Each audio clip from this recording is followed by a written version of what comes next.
How you doing, guys? Dr. Thompson here with Exemplify Health Center, your Wellness Way affiliate right here in Yorkville, Illinois. Hope you guys are having a great Monday evening coming at you live. We're going to talk to you a little bit about obesity and your antibody response, and I'm going to show you why people who are obese have a significantly inferior immune system. They don't have sufficiency of the immune system.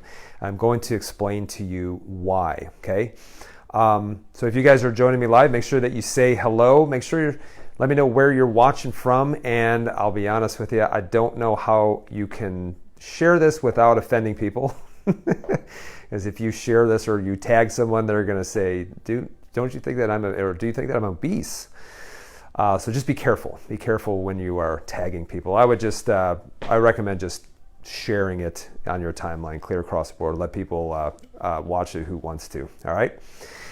So thanks again, guys, for joining. I see that some people are joining us right now. Hi, Toby. Hi, Jennifer. Thanks for joining us. Diane, how are you doing? Pam, always good to see you. And again, I'm going to talk about obesity and the antibody response. And one of the reasons why is that it is no wonder when we're talking about the COV, et cetera, is that the people who are having the hardest time, who are having the most post side effects, who are having the most times that are going to the hospital, that can't fight off of this infection, it's pretty obvious that the people who are having the biggest issue are the people who have a lowered immune response. Whether this is the elderly, of course they're going to have a lower immune response. Not because necessarily they're old, because they just have a lot of old uncorrected damage. But the other one, clear across the board, are going to be people who are immunocompromised due to blood sugar issues. And it just so happens that if you do have blood sugar issues, chances are you probably are obese, okay? Now, this may get me in trouble, but what has happened to us in this country where we can't talk about health problems, with the fear of that we're actually shaming someone? Now, I don't believe that you should shame anyone. However, I think that we should have a discussion that if someone is doing some things with some very bad habits, that we should talk about it, but talk about it from a very respectful position. It just so happens that we've gotten to this point in the United States where even doctors are afraid to talk about, issues in regards to weight, in regards to obesity, with the, hey, I don't want to offend this person, or maybe I don't want to lose this person as a patient.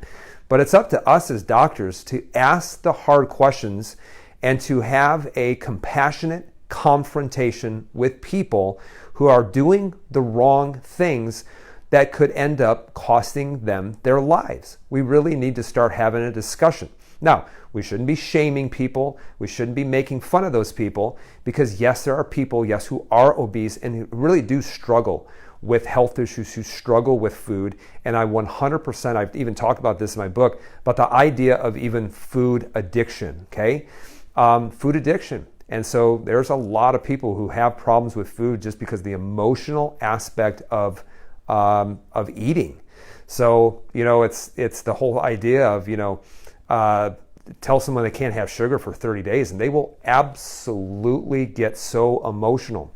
In fact, a lot of times we'll show people food allergy tests and they will literally go through the 5 stages of grief just because, they might have an inflammatory reaction to eggs, and they just cannot understand how they can live their life without having eggs, for at least the next 9 months to a year. So obesity, we need to start having a very honest conversation about this, because the people who are getting hurt the most are the ones who, in fact, are obese. And I can't believe that health experts have never said anything about it. It's just, as far as your immune system response, it's just, literally, it's just, you have the same. We don't know who's going to get hurt by it. We know exactly who is going to be hurt by it. And it's not just, you just got you just drew a bad straw. It's not that way. You can measure your immune responses, and the people who have immune system sufficiency, you are going to do fine. And the people who don't have immune system sufficiency, in which you can test every single immune system cell, and if you don't, then you're going to have a really hard day mounting a proper immune system response. Does this include people with obesity? Yes. Now, I will tell you this, is that how we measure obesity is not accurate in the United States, because what we use in the United States is we use body mass index. Body mass index is a very archaic method, because basically what it takes is it takes your weight and it takes into account how tall you are. Here's what BMI never takes into account. It doesn't take into account if you weight train and you actually happen to have a little higher muscle mass than the average person. I will tell you that my BMI puts me at nearly obese. So if they looked at this, then I would be considered overweight, borderline obese. And really what you should be measuring instead is you should be measuring body fat percentage and not necessarily your body mass index. However, with that being said, is when people, when they look at statistics regarding people who are, according to BMI, even obese, you're going to see a lowered antibody response to COV, et cetera, but a lower antibody response to everything, a lower immune response to everything. Now, here's what's interesting. This just came out a couple of months ago, and this is in U.S. News and World Report. But this is what's amazing, guys, is that they say that obesity costs the average. So if a person, and what they measured is BMI over 30. And you can look at this, go see how tall you are, and then go see, how much you weigh. They said a BMI over 30 costs those people, or anyone who is considered obese, costs those people an average of $1,900 per year. That's another $1,900 out of your own pocket that this is going to cost you in lost work, lost productivity, and healthcare expenses. This is why it always boggles my mind when people say, well, I can't afford healthy food, it's just too expensive. Well, you can go to the grocery store and go get your Little Debbie snacks and go get your your ramen noodles, and they are really, really cheap. But what you are saving on cheap food and unhealthy food, you are paying for it on the back end of healthcare expenses. This is why I don't understand why people say, well, I can't afford any kind of healthy food. You're gonna pay for it. It just is, all you're doing is, when you're not paying for it right then and there at the grocery store, you might as well sock away $100 for down the road, because you're gonna need it in healthcare expenses, okay? You're gonna need it. So I would rather pay extra and have my health than to skimp and buy cheap food and have to pay for my sickness. So it costs the average person $1,900 per year. And here's what's amazing: severe obesity. So severe obesity, which affects right now about 10% of adults. 10% comes out to probably anywhere from 15 to 18 million people in the United States who have severe obesity. Their price tag is $3,100 per year. $3,100 per year. And if you have a husband and wife who are severely obese, you literally could take a vacation every single year with the price tag that being obese causes you, okay? So there's a hefty price tag when it comes to obesity. No doubt about it, okay? So the idea is this, is that when you talk about obesity, it isn't necessarily that obesity in and of itself is unhealthy. Just because you might have a little bit extra body fat doesn't make you unhealthy. Because people think, well, I am obese, therefore I'm unhealthy. No, you have unhealthy habits that lead to obesity. It's the habits that you do that lead to the weight gain, that lead to the liver inflammation, that lead to the gastrointestinal problems, that lead to the lowered immune system response. The end result is fat accumulation. The fat is not what is necessarily making you sick. See, fat is a pretty inert type of tissue. It doesn't have a very high metabolism. It can contribute to some issues when it comes to hormones and things like that, because yes, it does convert testosterone into estradiol, which is why a lot of overweight men have problems when it comes to testosterone. But it's the habits that you do that lead to the weight gain, okay? And it's costing us a whole heck of a lot of money. Now, I want you to think of this, and this is the reason why we are talking about this. This is the reason why we need to start having some very candid and some very conversations that, yes, are confronting people who really do have some bad habits, okay? Doctors don't talk about this very much because we call it fat shaming. And I say you never shame someone again, but you need to have an honest conversation, because literally, if you took a child, and this is why I have this picture, but if a child was about to put their finger in the light socket, you wouldn't say, you know what, I really don't want to, I don't want to confront Johnny on this because I might hurt his self-esteem.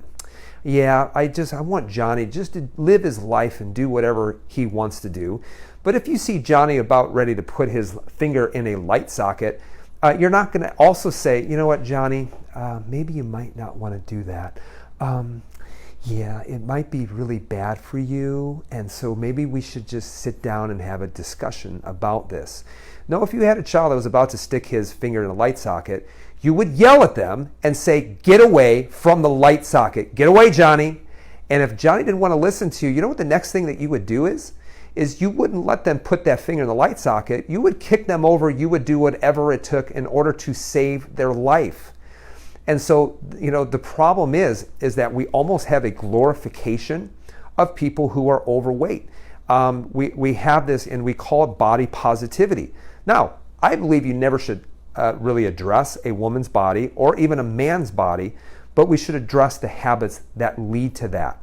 And so if someone is about ready to put their finger in a light socket, you sure as heck, I'm going to tell you, hey, things are going to need to change. And the reason why is that if you continue with these habits, these are going to kill you. This is going to bankrupt you, and then you're going to leave behind a lot of people who love you. I believe that you deserve a whole heck of a lot better for that.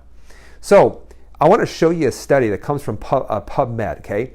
Now, PubMed, where on earth did you find that, Nate? You find that on the internet? Of course I did, because you can literally see the whole National Institute of Health and the whole entire database on the internet. I love when people say, where did you get that from the internet? So guys, the internet is a great, great resource. This comes from PubMed.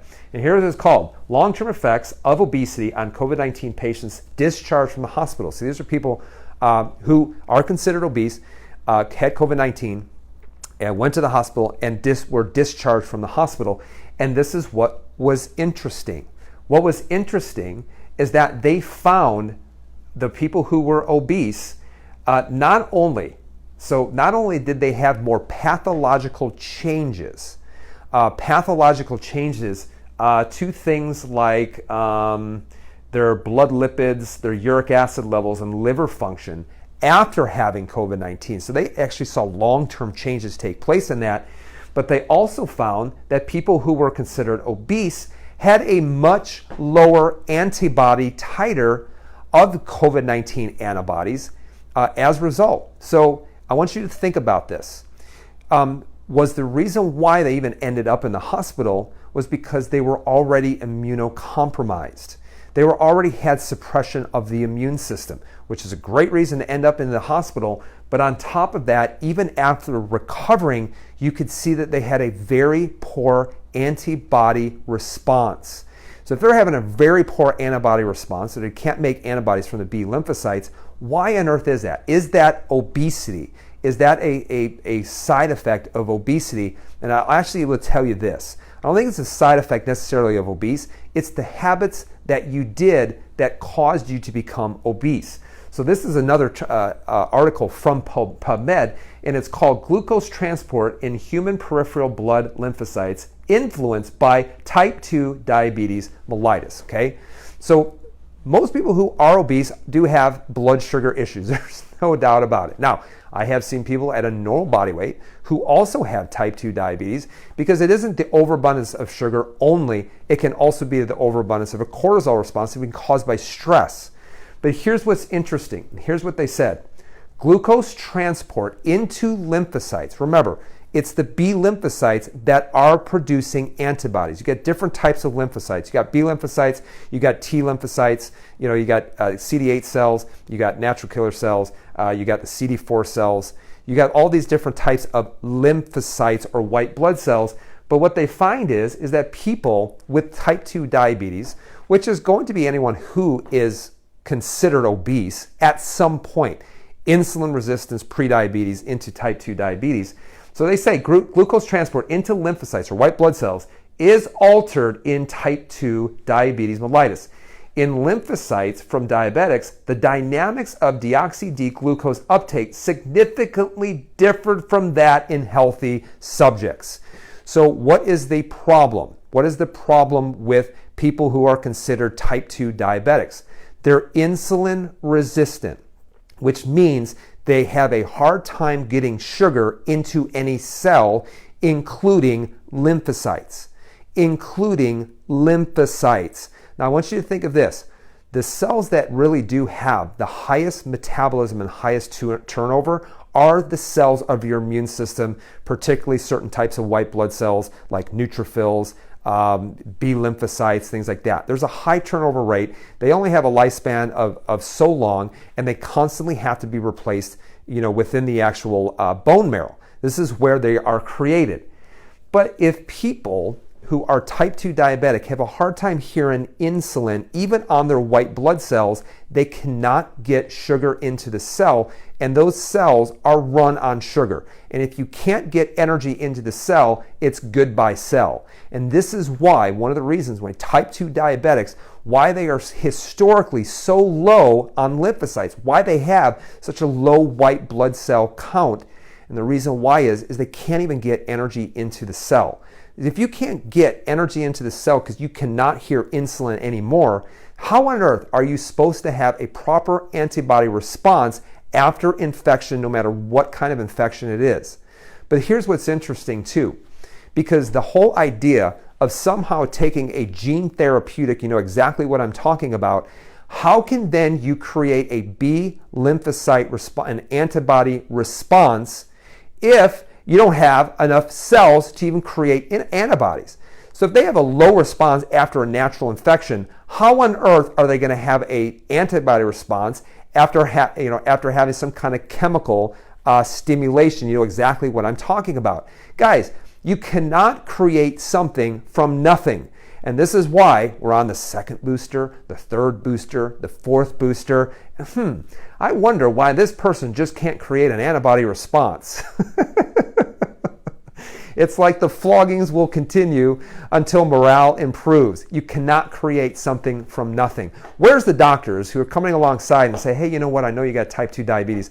Let's start working on your lifestyle rather than just keep drugging you with more drugs that are going to hide this massive blood sugar problem that you have going on.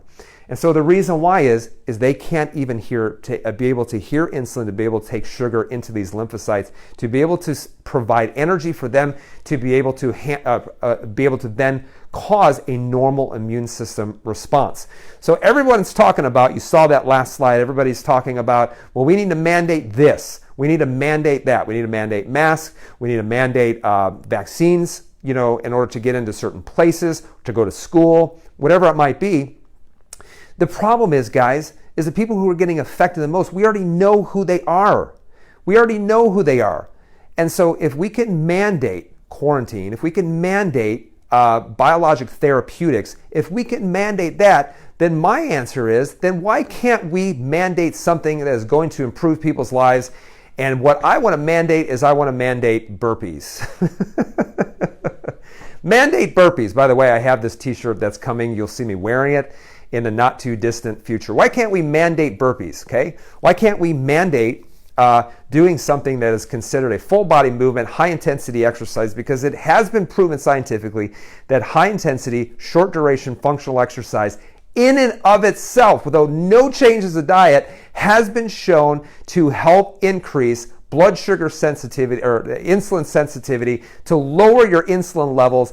It's been shown to actually outperform all of the drugs on the market just by adding 4 minutes of high intensity exercise 3 times a week. So why don't we mandate doing burpees for 4 minutes, max amount of burpees 3 times a week, and then see how that starts to help people's insulin levels and starts to help their immune system. I guarantee you, it'd be a whole heck of a lot better than what we were doing right now. So why can't we mandate burpees? If we can mandate everything else, could we in fact start to mandate burpees? But I'm going to tell you this.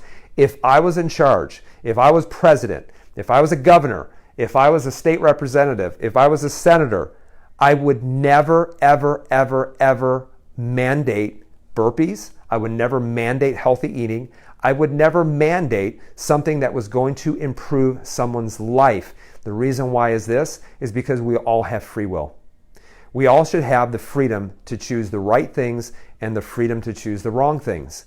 And so, it would be hypocritical if I said we need to mandate burpees, but I say, but you can't mandate other things like masks and everything else. I believe that nothing should be mandated. And no, even though how much I really, really would love for this to happen, I know that that wouldn't be right either.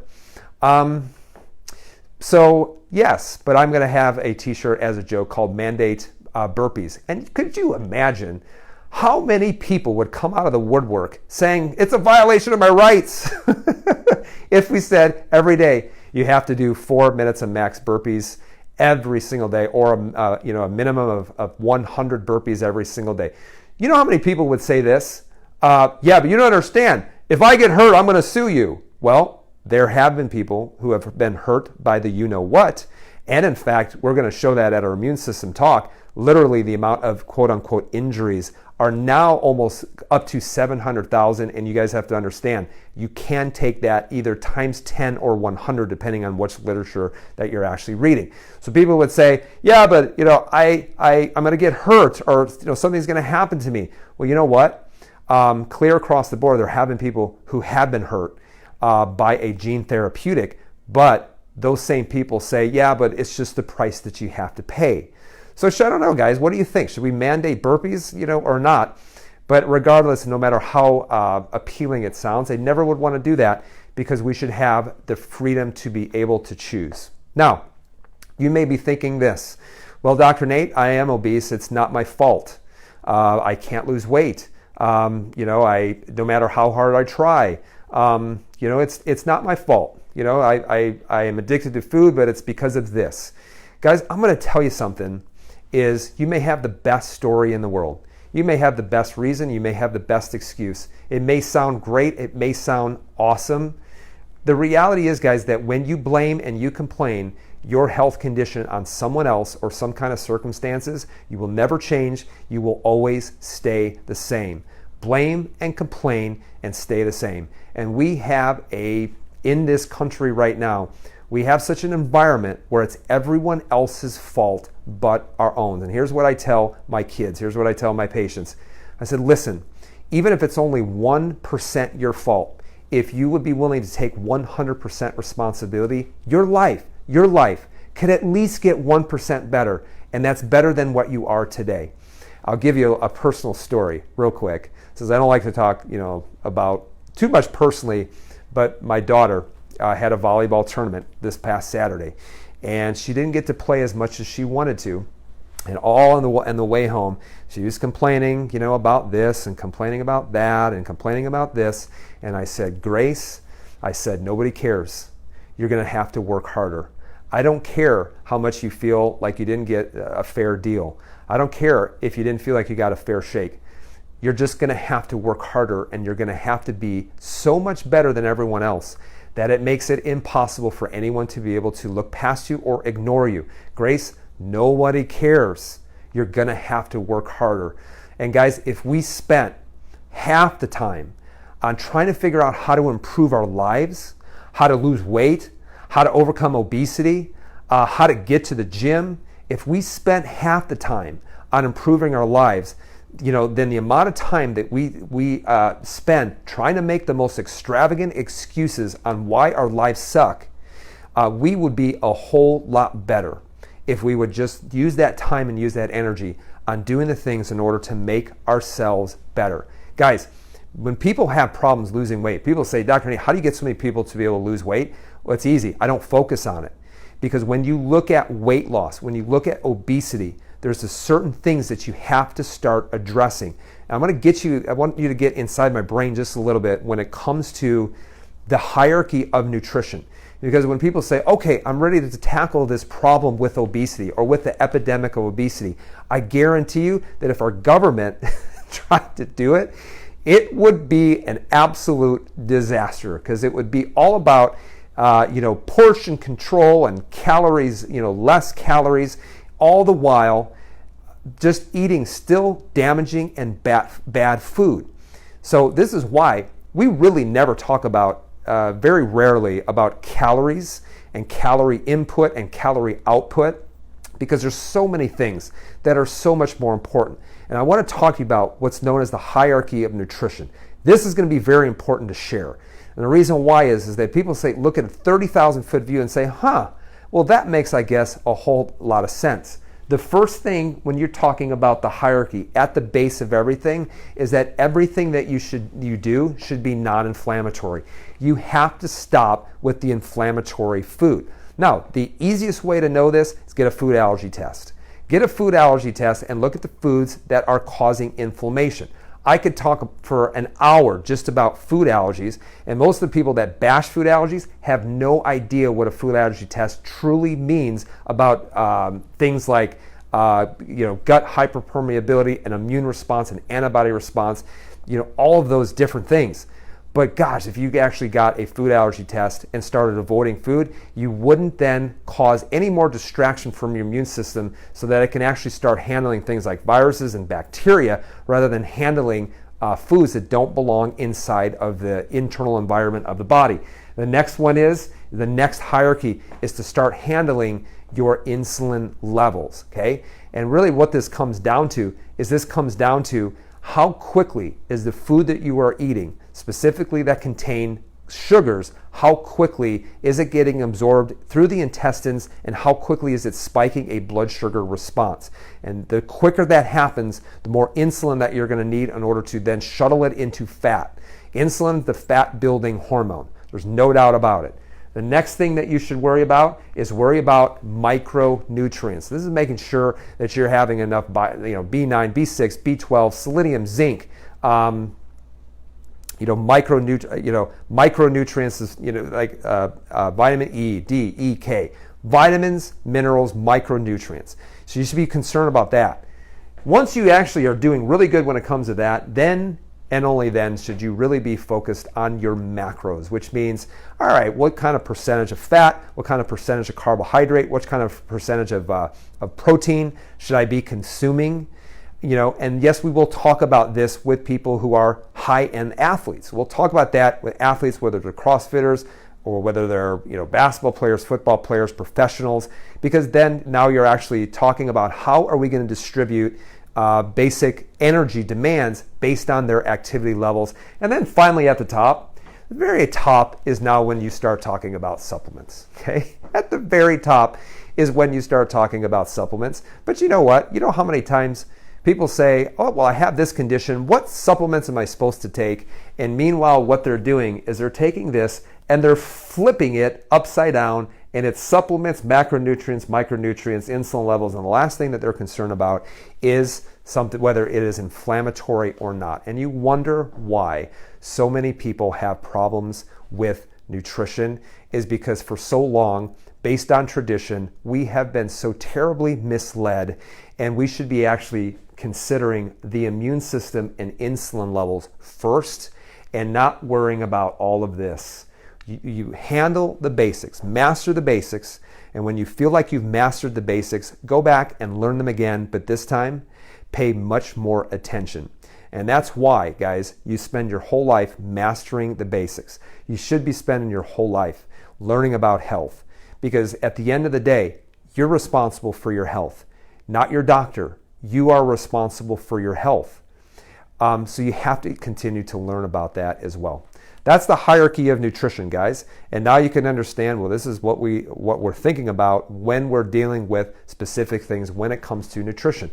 Nutrition is just one of them, guys. Nutrition, spine nerve system, toxicity, the immune system, stress. There's all of those other things that are going to factor in as well. But I guarantee if you start acting on those, then you could make a huge impact on the obesity epidemic. Yes, I believe it's an epidemic in the United States.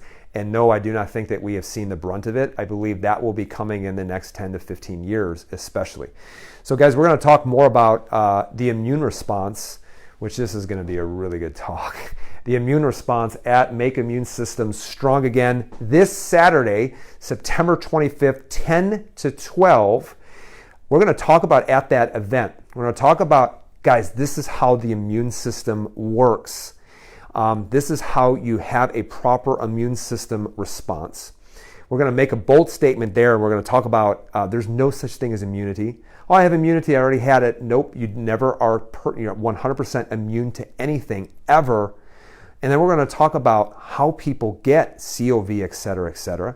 We're going to talk about why the therapeutic is not working and why it has been an absolute disaster from the perspective of the immune system and how the immune system works. And we're also going to talk about how to know and exert your rights when it comes to your rights being taken away. Remember, rights are not earned. Rights are given at birth. No one can take them away. I'm going to show you how you can start fighting for your rights. I will tell you this. We have about one left. We have, I think, one or two left.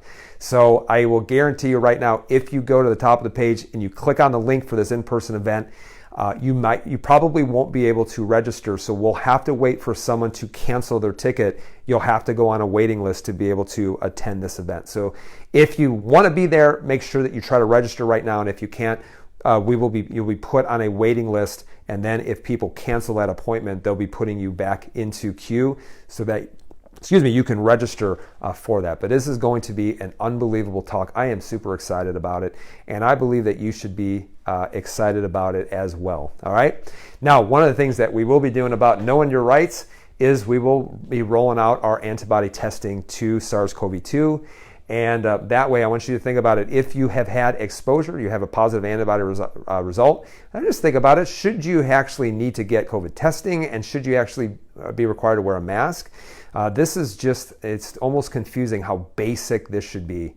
Oh my goodness, how basic this should be. And yes, research actually shows natural infection is superior. It always has been. It always will be. That's not going to change for the next, 1,000 years or so. All right?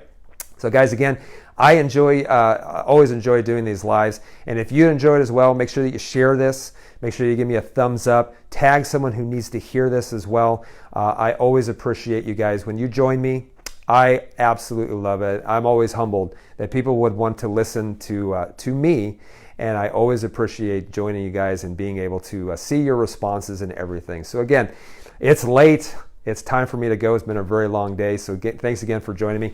And guys, we will talk to you very, very soon. Be well.